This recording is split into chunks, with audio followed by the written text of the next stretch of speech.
शासन आदेशाचे उल्लंघन करणाऱ्या शाळांविरोधात मनसेचे शिक्षण विभागावर धडक आंदोलन.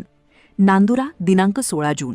महाराष्ट्र नवनिर्माण सेनेच्या नांदुरा तालुका व शहर शाखेच्या वतीने आज तालुका शिक्षणाधिकारी कार्यालयात धडक आंदोलन करण्यात आले. शासन व न्यायालयाच्या आदेशानुसार 30 जूनपर्यंत शाळा सुरू न करण्याचे निर्देश असतानाही नांदुरा शहरातील काही शाळा नियमांना हरताळ फासून सुरू असल्याचा आरोप मनसेने केला. मनसेच्या पदाधिकाऱ्यांनी शिक्षणाधिकाऱ्यांना जाब विचारत संबंधित शाळांवर तात्काळ कारवाई करण्याची मागणी केली. तसेच 1 जुलैपर्यंत तालुक्यातील सर्व शाळा बंद ठेवण्यात याव्यात अशी मागणी निवेदनाद्वारे करण्यात आली. मनसेच्या आक्रमक भूमिकेनंतर शिक्षण विभागाने तातडीने दखल घेत संबंधित अधिकाऱ्यांना शाळांची पाहणी करण्याचे निर्देश दिले. पाहणी दरम्यान काही शाळा सुरू असल्याचे आढळून आले. याची गंभीर दखल घेत शिक्षणाधिकाऱ्यांनी संबंधित शाळांवर तात्काळ कारवाईचे आदेश दिले.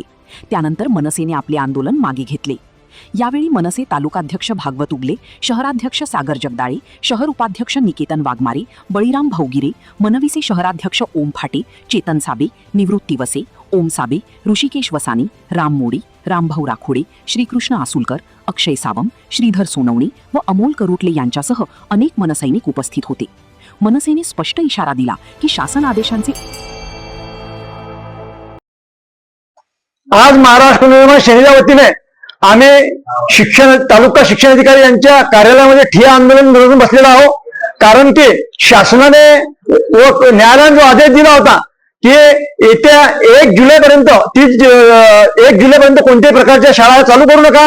कारण की आपल्या विदर्भामध्ये उष्णघाताचं प्रमाण खूप जास्त आहे. याच्यामुळे मुलं, विद्यार्थी, लहान मुलं, मोठे मुलं पण बिमार पडू शकतात, त्यांना चक्कर येऊ शकते किंवा त्यांच्या जीवितवावर काही खूप वाईट परिणाम होऊ शकतो. यासाठी आम्ही माननीय शिक्षणाधिकारी साहेब यांना निवेदन दिले की शाळा पूर्णपणे बंद ठेवण्यात याव्या.